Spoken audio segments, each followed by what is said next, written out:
This episode of the New Medical Nomads podcast is brought to you by Nomadicare. Now, personally, I love Nomadicare. I've used Nomadicare, and I recommend the company to all new travelers. What Nomadicare does is it takes the fear out of getting set up with a bad recruiter, which is the biggest fear that you have jumping into this journey.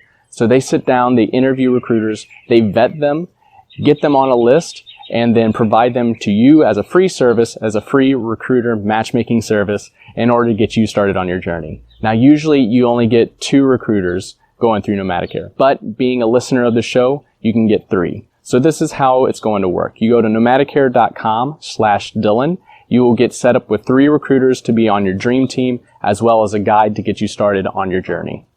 The second sponsor of the show is TravCon, the Travelers Conference. I'm super excited to announce them as a sponsor of the show. TravCon was there for me before I got started as a medical nomad, and now I'm actually involved with the planning of the event. So super aligned, super congruent. I've been promoting them before they were even a sponsor, and so I'm excited to have them on. So there are 3 main reasons that you should go to TravCon this year.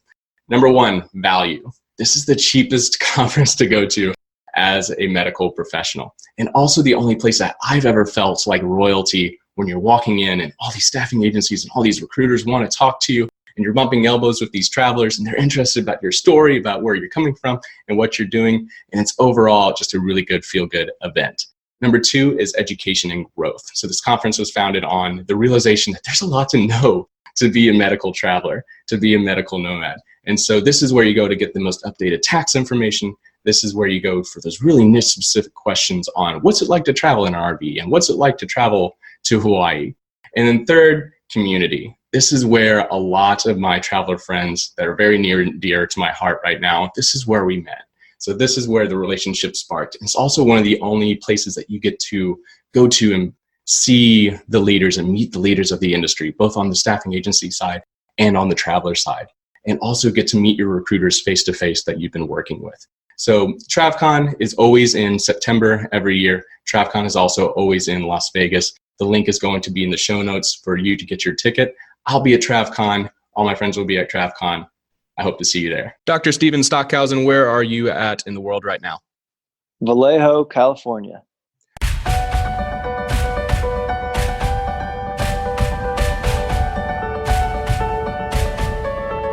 Hello, everyone. Welcome to another episode of the New Medical Nomads podcast. I'm your host, Dr. Dylan Collier, and I thought we were going to be done with the negotiation series, but Stephen agreed to come on and chat with me, and we're probably going to go for another 3 episodes. And the reason I wanted Stephen to come on is 1, he's got a lot of experience in the area, and I'll let him talk about that. But 2, he was there for me when I was just starting out. So if you haven't seen the earlier episode with Dr. Ellen Stockhausen and Stephen Stockhausen, you can go back and hear more of their story there. But Stephen and Ellen you guys are one of the OGs, one of the original content creators. Not that old, I hope. Well, you were putting out content when there really wasn't content to be found. Mm-hmm. And so I definitely consider you guys kind of in the first wave in the way that you write in a sea of people that were really pushing for being aggressive and putting recruiters against each other.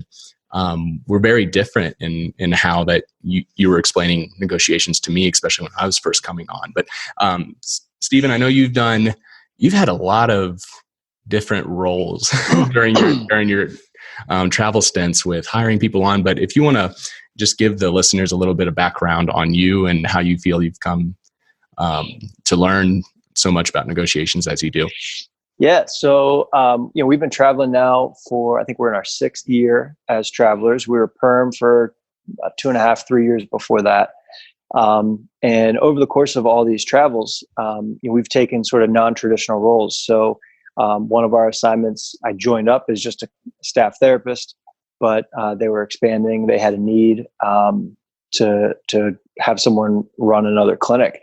And so it was just this great opportunity kind of fell right into my lap where I could be a clinic director and actually manage the hiring and running the front office and things like that. And then ultimately, and we did the marketing as well. And we built a great rapport, and the owner, enjoyed what we were doing to the point where it put me in charge of hiring our replacements when our contracts were over. So, having to go through that process of sorting through perm versus travel therapist, what stands out, what doesn't. Yeah, and then just various other roles in leadership through other home travel opportunities with the various companies that we've been with.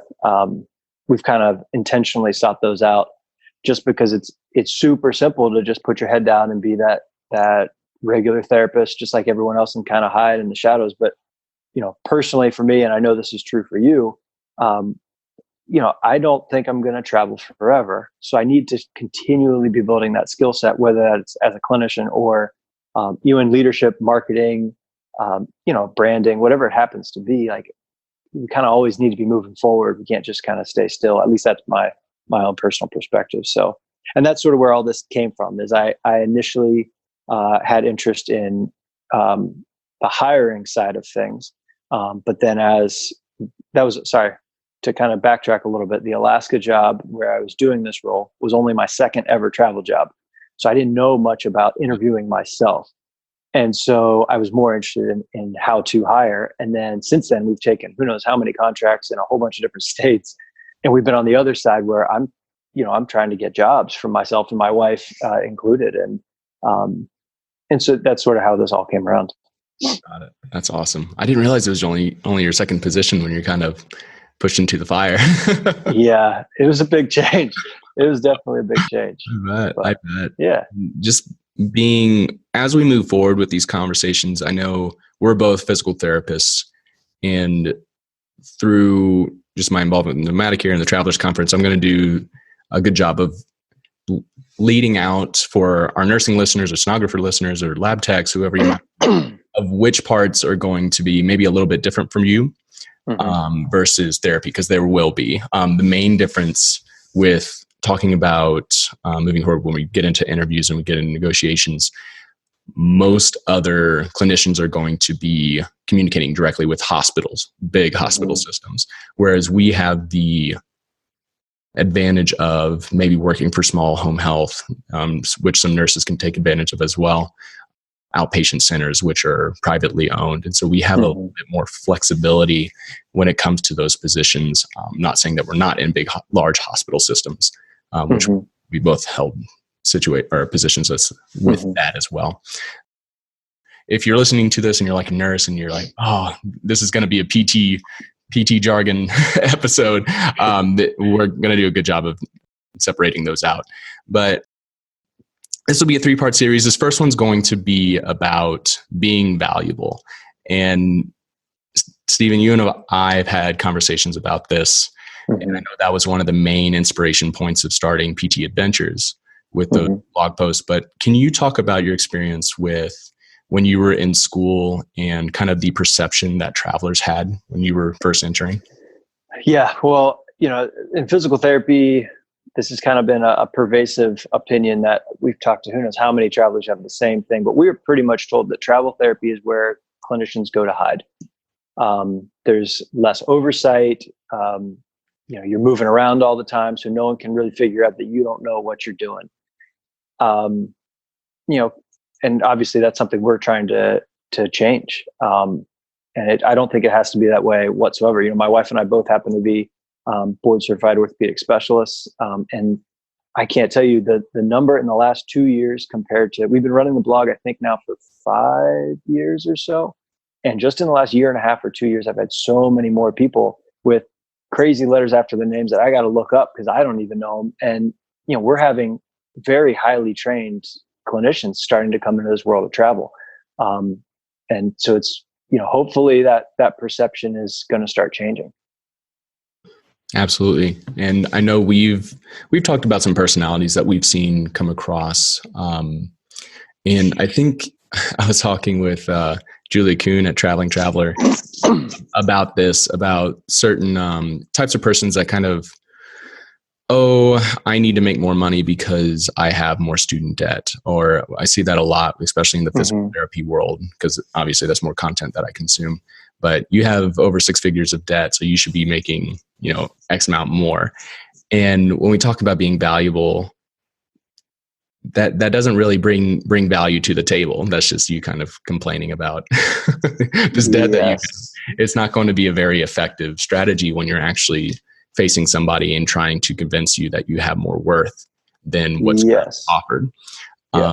And so I do think, I know it sucks. I know student debt is a huge issue right now. I know there's a huge disconnect between younger nurses, therapists, anybody coming out of school right now compared to older clinicians who was able to work themselves through school, who didn't have the debt to income ratio. Absolutely. So, no, that's an issue. But also, when you're highly emotional, you bring that to the table, that's not a reason for you to be paid more. That's just your current situation. Yeah. Well, to put a side note, that's probably a conversation for one of the later episodes when we talk about the actual, more about the nuts and bolts of the negotiation. Bringing that up is okay in a negotiation, because sometimes when a potential employer knows that there are valid reasons why you need X, dollars, per week or per month or whatever it happens to be, that validation makes it a little bit easier to swallow if it's a slightly higher than what they're, planning on. So, to just toss that in there. It's not completely invalid to bring up, but it's not a reason why by itself that you should get paid more than maybe, the clinician, whose resume is right below yours, Yeah, that's a good point. I mean, if you've ever gone through a buying either a car or something like that, it's like, oh, I got a family to feed, or whatever they can throw in there to justify that. So that's definitely been used before. But and I'm excited because we haven't talked about negotiations in a while. And for listeners, this is going to be a very candid talk. It's going to be very casual. And I think there are going to be points where Stephen, either counters me or we go back and forth or we talk about things. So this is going to be open discussion. So it'll be a really good episode. Steve, when you think of value, what, as a clinician, and you're a valuable clinician, what does value mean to you? Well, my definition might be a little bit different than what a hiring manager's definition, because, when we place value on anything, it's not just a dollar amount. It's all the other intangibles that you can come with it. As a clinician, say I'm a hiring manager, I'm looking at not only what can they produce, can they have so many billable units? I mean, that's the nuts and bolts of our, the reality we have to face is you have to be able to make these people money. But then there's that factor, which hopefully is just one piece of the pie. But then there's other things like, can you lead? Are you good at bringing in your own clients? Are you someone who is going to get repeat business? Are you able to get people better faster? Are there other skills that you have that you can provide that, maybe outside of the realm of your traditional PT? So those are all things that are valuable to someone hiring, that might not necessarily just be your license, because and this happens out there are clinics who just simply want you for the PT license number that comes with your signature, or whatever, your nursing license number, or whatever it happens to be. So, that value can change based on who you're talking to. Absolutely. Definitely. When I kind of came up with these questions, these guiding questions, when I sat down and thought of this, kind of put it into about 3 different categories. And the first one definitely was productivity and I think this is where maybe newer clinicians or newer grads, or if you're stepping into a new setting, is what you're concerned about is actually meeting those productivity requirements and being fluid with that and knowing kind of, okay, so I have this patient walking in. These are the normal step checklists that I'm going to be checking, and you already have your system set up. And then after that, especially with the payment restructures that are currently going on, I see outcomes as kind of its second category of not only being able to see those visits, but actually getting patients better. As it starts to reflect that, which I ultimately think is going to be a good thing. We shall see, as with anything. Yeah. But I do think that outcomes has a fit in there. And then kind of going along the lines of what you were saying with the extras. So you have like the overall, like your quality as a personality. Are you easygoing? Are you going to mesh well with the team surrounding you?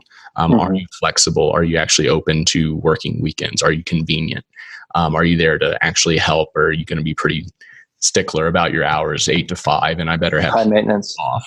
Yeah, absolutely. And some of that can come across during the interview, but I think as we progress this conversation and setting yourself up for success later on down the road when the market is slower, having those previous contracts that if you called them and they have an open position, they will hire you on the spot. Oh, yeah. Because you were so great to work with, you were so helpful, you stepped up when you needed to, you were able to lead, you were able to help out, you were able to train the new person coming on board. Being that person that is a team player, even though that you're a traveler, and even though sometimes it's not reciprocated, is a huge deal. Huge.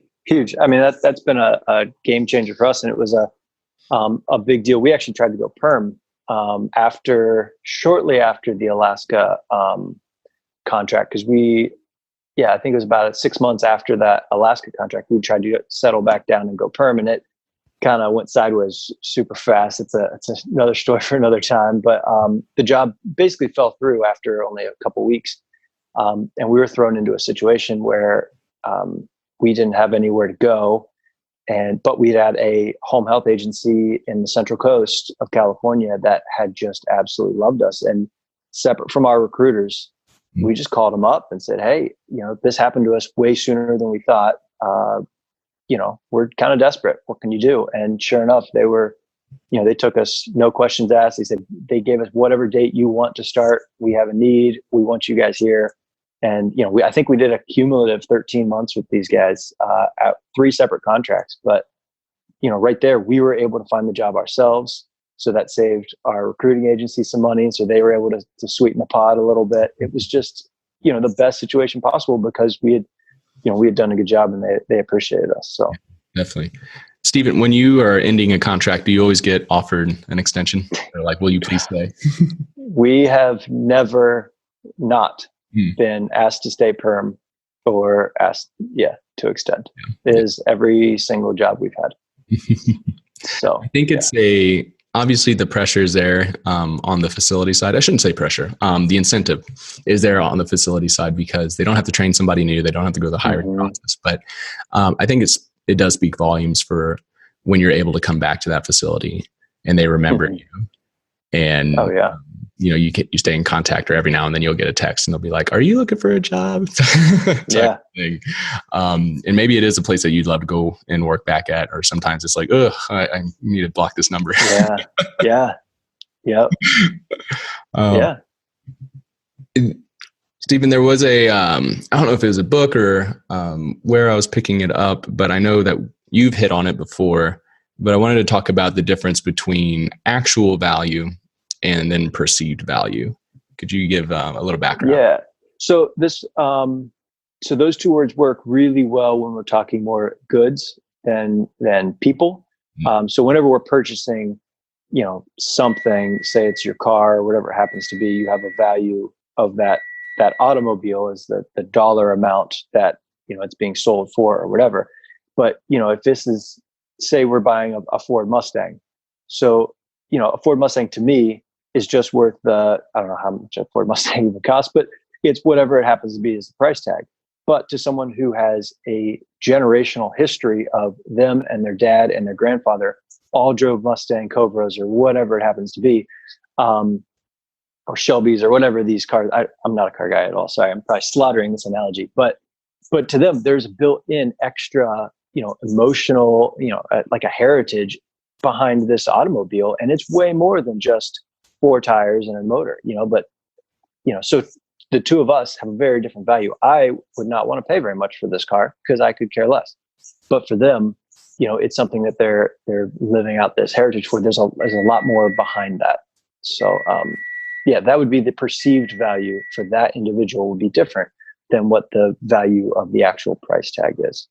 So I have 2 examples when I was thinking about this between actual value and perceived value. And one being like computers. So you have Apple's like this big corporation that everybody kind of looks to for marketing because they were able to create a movement around their name. And if you look at their computers and what they offer compared to an HP or Toshiba or whatever it might be, component for component, you're going to be paying more for the Apple brand name than you will be for the HP, but people will continue to buy that Apple because the perceived value is higher. They think it's more convenient to use, whatever it might be for them. They feel like it is a better buy because of that perceived value. The second example I have of this was we went on a vacation as a family, and usually we kind of just stay in hotels when we're going out. But this one time that we just rented an Airbnb, and it ended up being on a beach. And so the actual value for this Airbnb was cheaper than it would have been for an entire hotel for my parents, my sisters, my nephews. And but when we went to stay in the Airbnb, we got this whole house for cheaper, but they didn't want us to take photos because it would have been higher value, perceived value, like we were just flaunting money for the rest of the family. And so even though the Airbnb was cheaper on this beach, the perceived value is going to be higher with all these photos of, hey, check out the sunset right out front the door and things like that. So I think that was the point that I wanted to drive home. That even as a clinician, you can have an actual value, but if your perceived value is less, that might be working against you when you walk into these conversations. And this can go for, we're going to be hitting on a lot of travel, but this can go for permanent as well. For, PTs, I know we have a little bit of identity crisis going on when we're talking with hospitals and home health agencies and occupational therapists. I feel like they have a bigger identity crisis when it comes to those issues. But if your actual value is there, but your perceived value is less, that can be something that's going against you. Yeah, new grads, I mean, they get, in PT world, they get hammered by this. Yeah. And oftentimes, I know therapists who their very first jobs are the best clinicians in the building. Yet they're new grads and getting, paid less than anybody else because that perceived, value is against them in that case. Absolutely. There was when I was giving a presentation at TravCon this year, that I brought up a Canadian study that showed that new grads are more up to date when it comes to knowledge on studies and clinical or evidence-based practice. However, everybody just kind of uses what their experience says. And so a lot of value is put on that experience versus that actual knowledge base from the evidence-based practice. And so there's what do they call it? When you read something, but then you have the gap before you actually perform it. So performance gap between is really there for new grads. So it's more like figuring out what do we need to do so new grads feel comfortable doing these evidence-based practices because this is going to be the most up-to-date treatment for these patients, and it's going to drive the profession forward. But I definitely agree with new grads come out with you're more up to date on neuro, on cardiovascular, all that stuff. And I was my first job, I ended up treating. We had so many Parkinson's patients coming in, and I was the one that was most fluent on it, and so I ended up getting it, even though that was like the one area that I was like really did not enjoy during studying. I put it off, and even on boards, I was like, oh, there's only 2 questions. Yeah. And then finally, I got like 6 patients. I'm like, I need to know this stuff. It was something for me to improve on. Speaking on improvement, how would you say does a clinician improve their value?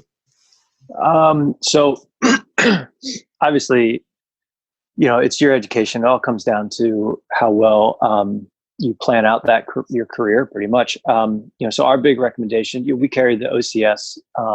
And there's some value behind those credentials simply in the fact that the test still carries a roughly a 60% fail rate from what I've been told.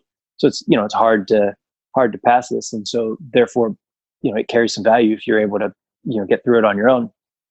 But then also, we don't get paid anymore for these letters necessarily, or at least not across the board. So it shows that you take the interest and you value your profession enough to get this extra education.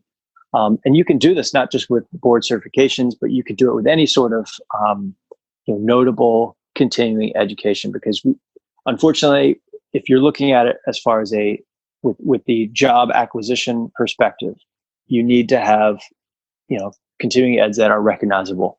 or carry some sort of credentialing along with them, because there's an aspect of marketing. And this is sort of what we're going to be talking about a bit today, of being value and being able to communicate that value. And so if it's a recognizable continuing ed certification, whether that's, SFMA certified, now they have level 2 certification, whether it's MDT or, your OCS, NCS, CSCS, all that kind of stuff.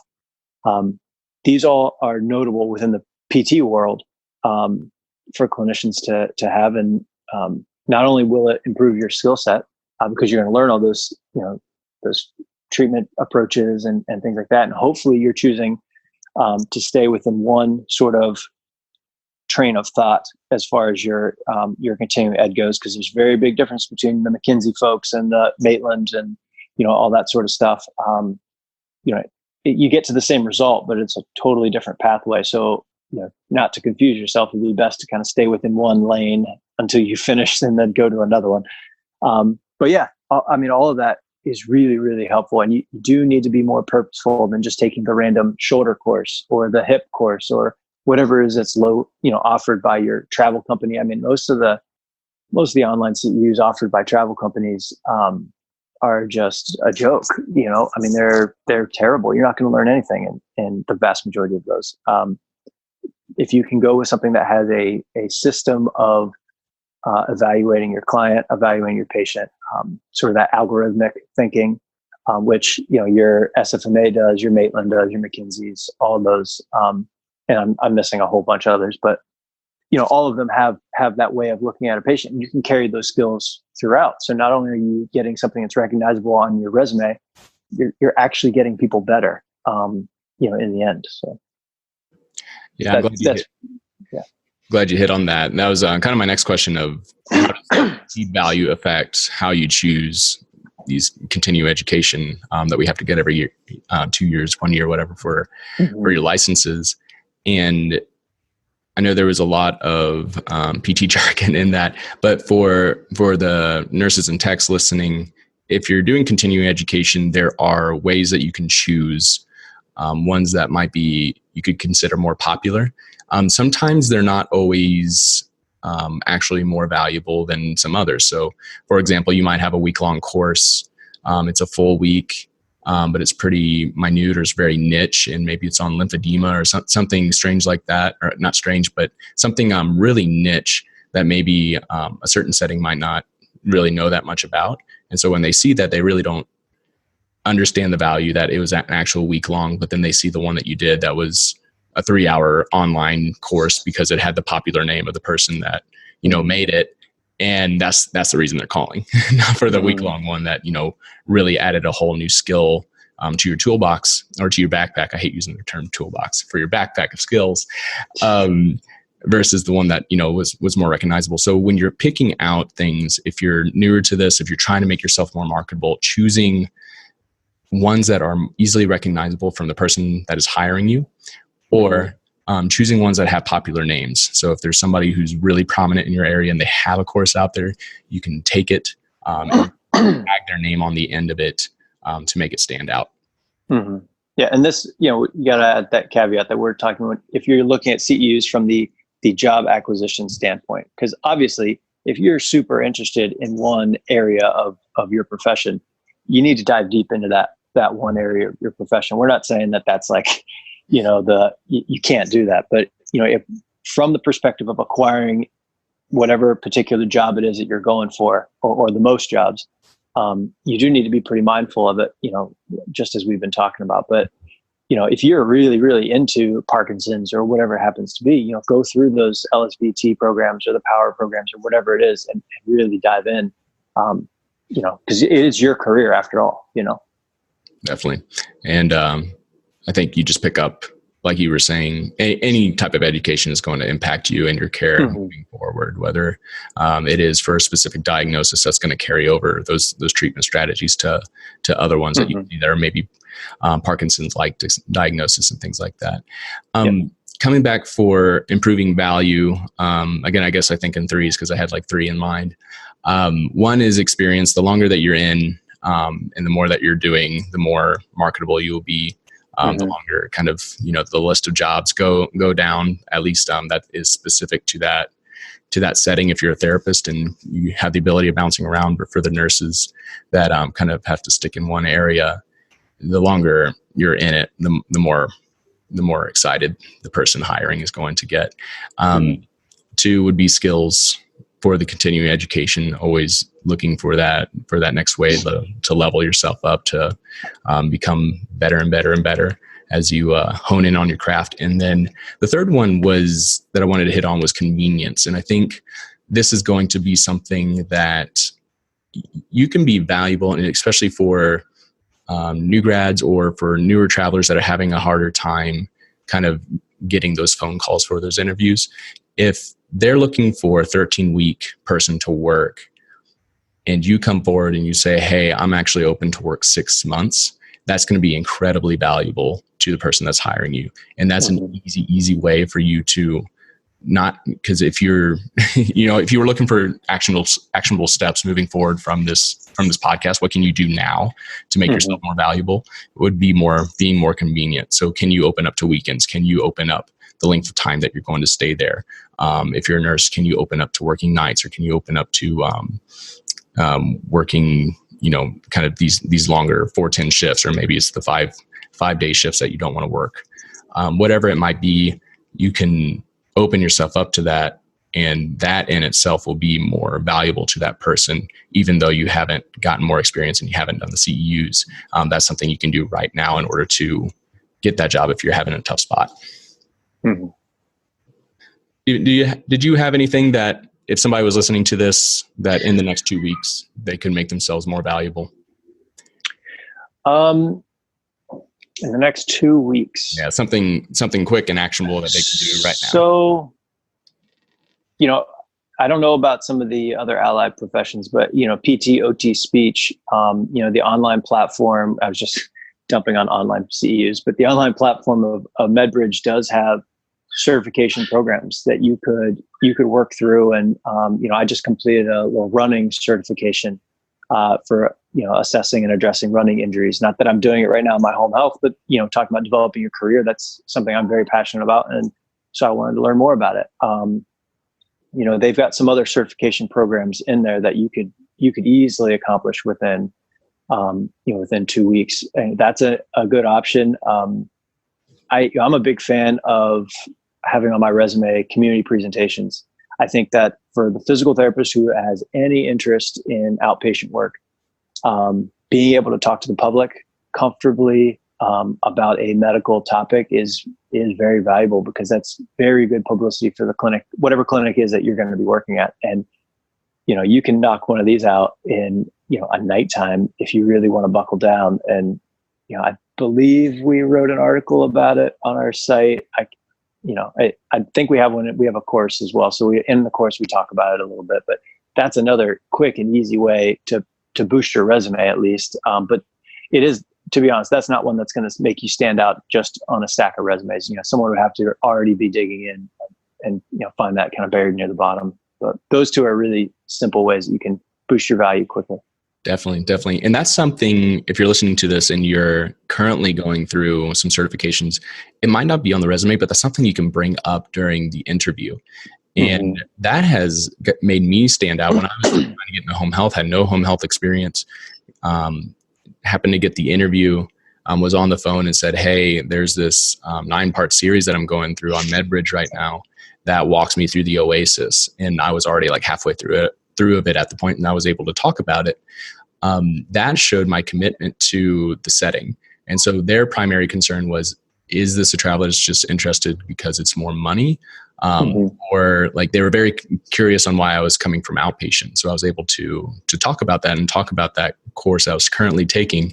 And they had never heard of that before. They never heard of a traveler kind of preparing for the switch. And for me, that was almost something I was like, I almost didn't even bring it up, because I thought it was just something that people did when you're getting ready for that next thing. If there's something new, you're like, oh, okay, like I'm going to brush up on this. If you're a nurse and you're going from, a kind of smaller hospital setting and you're stepping into a level 1 trauma, maybe there's some things that you ought to know when you're changing that. And that was something that, really made me stand out, and it was really valuable for them to hear that they were currently working on. When we were adding new team members to Nomadic Care, we were going through, and there were some persons that were currently taking courses out there and subjects that they were really passionate in. And that was a big standout for us, for ones that were like, really interested in the subject and wanted to take the reins on it. That being said, there was also another time when somebody was taking a course, but maybe they put it down and then they hadn't even started it yet. And they mentioned that in the interview, and then it turned out to only be like $5 on sale or something like that. So that ended up showing, a commitment level, and it kind of maybe backfired on that person. But that is something that you can bring up just on the interview itself. Even if it's not currently completed, that's something that can make you stand out. And I was very, very surprised at that. My next question was somebody increasing their value in the next 5 years, but I think we've hit on that of minded and playing the long game and playing the 10-year mindset, not the 10-second mindset. Yeah, planning out your career. I mean, this is one of the things that kind of drives me nuts about physical therapy, and I never thought about it until I was years out into practice. But we have our hands held all through school. This very structured curriculum, and this goes for everybody. And then you get out, and it's like, okay, have a good career. Oh, and make sure you get all your CEUs in before your license expires. But there's like no direction, and you can just take these useless courses. There's so many useless CEU courses out there. It's shocking. But people are just trying to fill credits, and so many clinicians fall in that rut of just getting the minimum done, and then next year I'll take the such and such course that I really want to take, and then it goes to 2 years and then 3 years, and you need to plan this stuff out. If you really want to be the number one manual therapist in your area, like, you need to start taking manual courses now, because it's going to take you years to develop those hand skills to become that way, or dry needling, or hand therapy, whatever it happens to be. And you got to plan it out. And so having that structure of, okay, what do I want to do this year? What do I want to do next year? And then what do I want to do, 5 years from now? And have those courses, plotted. That's the best way to go about it. Because if it's not on the schedule, it doesn't happen. We all know that in PT world. If it's not on the schedule, it doesn't happen. It blows my mind that for the medical profession, you have to have, and actually not all states have requirements. Some don't require you to get CEUs, which that blows my mind. But the fact that you have to have rules or minimum requirements to get people to learn about their profession as medical information, education, treatment, science progresses so incredibly fast that there actually has to be a rule out there to say, like, hey, you should really pick up a study or two. Well, I'll be honest. You're young yet, my friend. And I don't know if you guys can hear the 2-year-old in the other room screaming, but there are things that make your life get a little bit taken away from you. So, our productivity and our free time to do stuff like courses is, it's tough. And I get it now that, I have to be an adult. But, I was right there where you were when I first started, and it was just the two of us playing around all the time. But now that, we have a family life and things like that, it's hard, and if it's not on the schedule, it doesn't happen. If we don't plan it, it doesn't happen. So, yeah. I was actually thinking of you guys today. So for the listeners, I look up to Steve and Ellen in a lot of ways. Just they're stud clinicians. They're travelers. They have a great headspace about just life in general. And they're also a traveling family. And so you're always like kind of looking at that next step and modeling yourself after people. And I was just thinking, oh man, 2 years ago, I thought I was busy. Now I'm really busy. And then what am I going to look like when I have a family? I have no clue. Yeah. It's crazy. Every night we lay down and said, where did our day go? Every single night this happens. So, yeah. Well, I was hoping to, at the beginning of of each episode, I forgot to drop a little dad joke in there, just for you. Thanks. I was going to ask everybody put on their hard hats because we're about to drop some knowledge. Nice. Maybe we'll put that at the beginning. I don't know. There you go. Yeah. All right. Well, that's all I had about value. I guess I did want to bring it back to just being that personality that you bring to the clinic is such a big deal. Being there and wanting to be a team member and going the extra mile and not just putting your head down and just seeing the patients, but if they're bringing on somebody new and they're asking who wants to do this, who wants to train this person, that you're, hey, my schedule is still building up at the moment. I can absolutely help them. If they want to, stepping up when they're really needing it. There are jobs out there that are open to, your experiences and you seeing things, and they're trying to make improvements. There are also jobs out there that just kind of want you to plug away patients, and maybe they're pretty in a stressful environment, but definitely feel it out when you're on the job. But taking those opportunities to step it up, go the extra mile, but at the same time not being afraid to ask for that overtime if they are putting too much onto you, being able to have that boundary to say no. So there's definitely a kind of a line to walk there, but that will set you apart from other clinicians and other travelers for sure. That will show up and just kind of, nope, I'm just here to treat patients, and I'm going to clock out and I won't think about it until Monday. If you really care, it will show up. And don't be afraid to step up. Oh yeah, for sure. I mean, if we're talking about, value as far as once you're actually on the job, not just like the direction of your career and sort of continuing eds, which is kind of what we've talked about a lot so far, but like while you're actually on the job, providing value to that particular job, any sort of leadership position that you come up with, we're doing home health, and, we've been territory, manager. I forget what the title was or something, but some sort of like, basically we managed our particular territory, and we were the clinician in charge of getting the monthly meetings together and things like that. If they ask if anyone wants to do chart audits, if we've got room in our schedule, we made sure, we volunteered for it, just because we're kind of curious, like, what does an auditor really look like? And so we had to kind of learn that role, and it was pretty illuminating how much we needed to change ourselves. But, also, like, it's doing them a favor, because nobody really likes sitting there reading other people's charts. But if I'm still doing my 40 hours, I'm not doing anything more, what is it to me? They're paying me for full time, and if I can help them out, they can help us out. And, that particular job where I was doing that happened to be another, we've gone back to companies a couple of times, and that happened to be another one where, things weren't working out. We called them up and they said, yeah, let's make it work. How do we want to bring you back? And so that's this job right now. We took 3 months off this past summer. We're trying to get jobs in Northern Arizona. All the jobs were, we could find one, but we couldn't find two. And that's the challenge of being a travel couple. And, the time was coming close to where we're running out of money for this vacation, and we need work. And so we just called them up and they said, yeah, tell us when you want to start. And that's because last year going into audit, they're getting state audit, kind of like what your clinic's going through now. And they needed someone to go through an audit before state came, just to make sure they're doing everything right. And so I'll scratch your back, you scratch mine, and it's worked out great. So, taking that initiative and volunteering for that sort of stuff, super beneficial. I gave the example earlier about Alaska. I didn't just jump right into being clinic manager overnight. They started out having a need of, we need someone to go out and market to these doctors, because one of the local hospitals was building their own outpatient clinic that they never had before. And so obviously they're going to refer a ton. So we're about to lose a bunch of business. We need to drum up some business.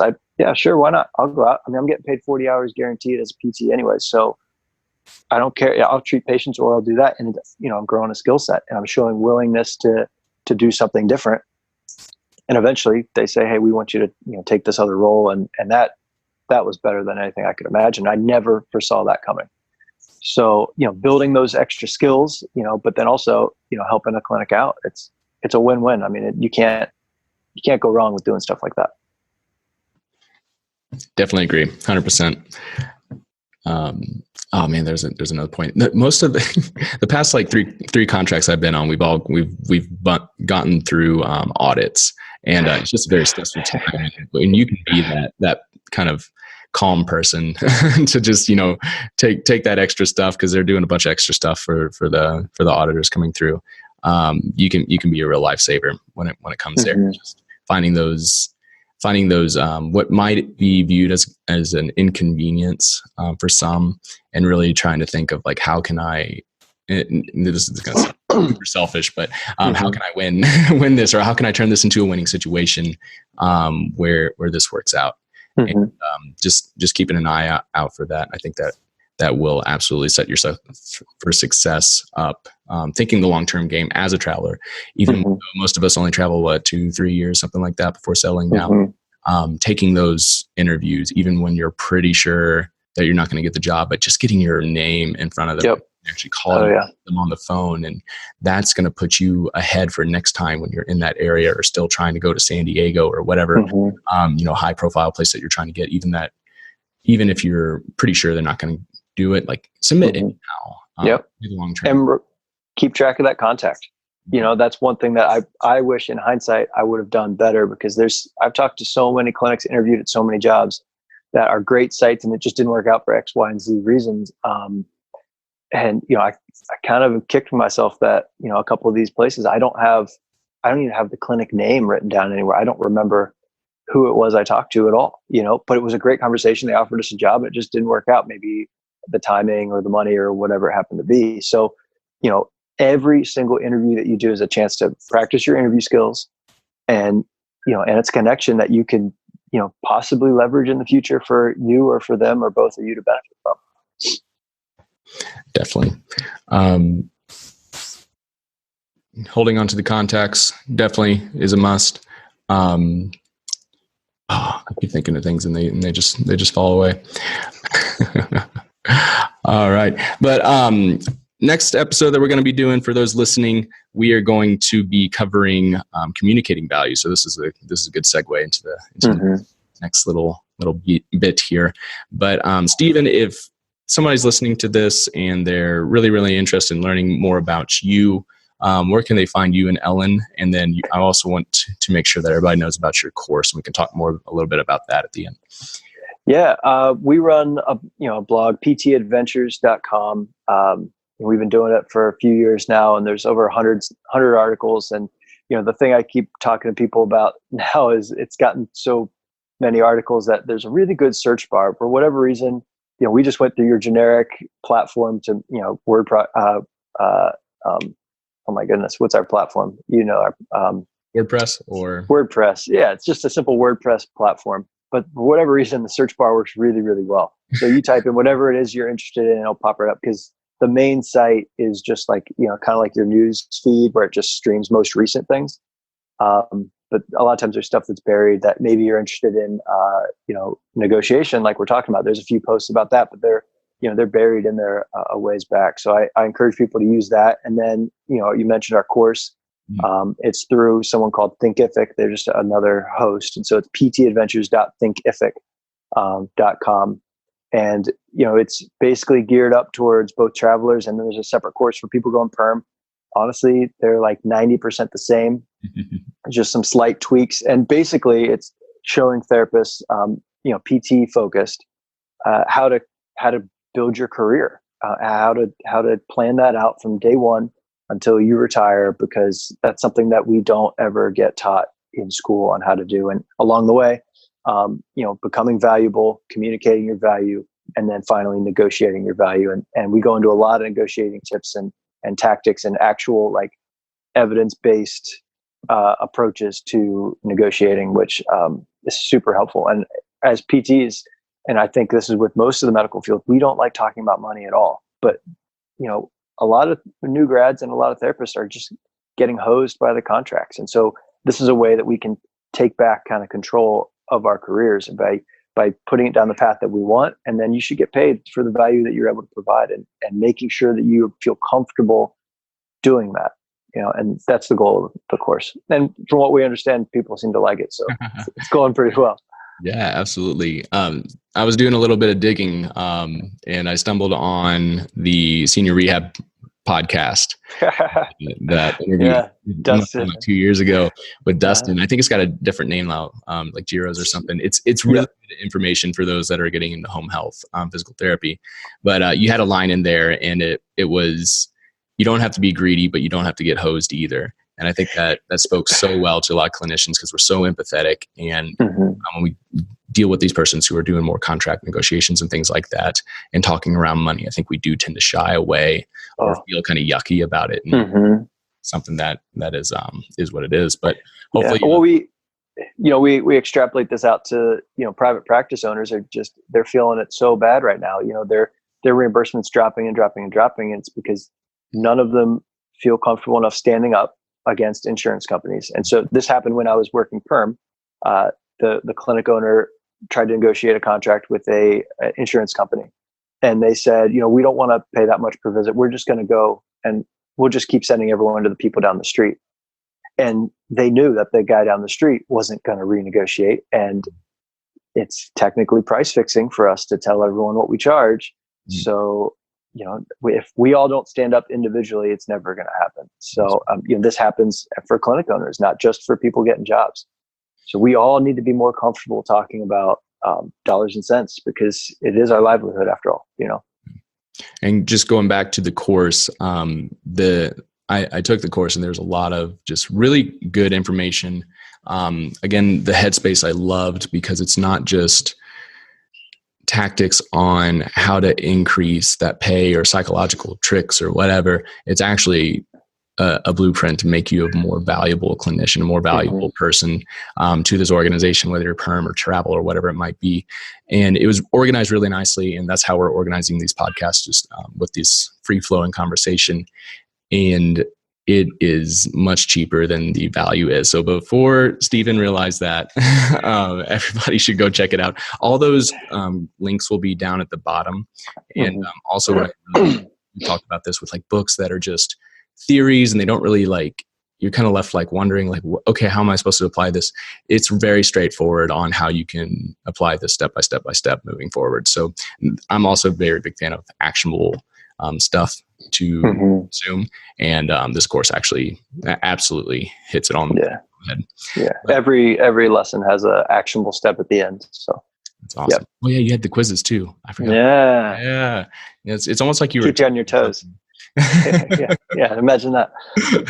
Steve was a high school teacher before he became a PT, so that's why he's so comfortable talking in front of people. But if you're looking for the next episode, we do the formal launches on the business page. It's New Medical Nomads podcast. If you're looking for early access to the episodes for the next ones coming up, you can subscribe to YouTube or iTunes or Spotify or your favorite podcast app. And any hearts, shares, likes, comments, sarcastic remarks, whatever, that all of it allows more people to see this and allows us to help more people, which is the whole entire point of the show. But thank you so much, Stephen, for coming on. We got more episodes going. I'll try not to mess up and have those dad jokes at the beginning.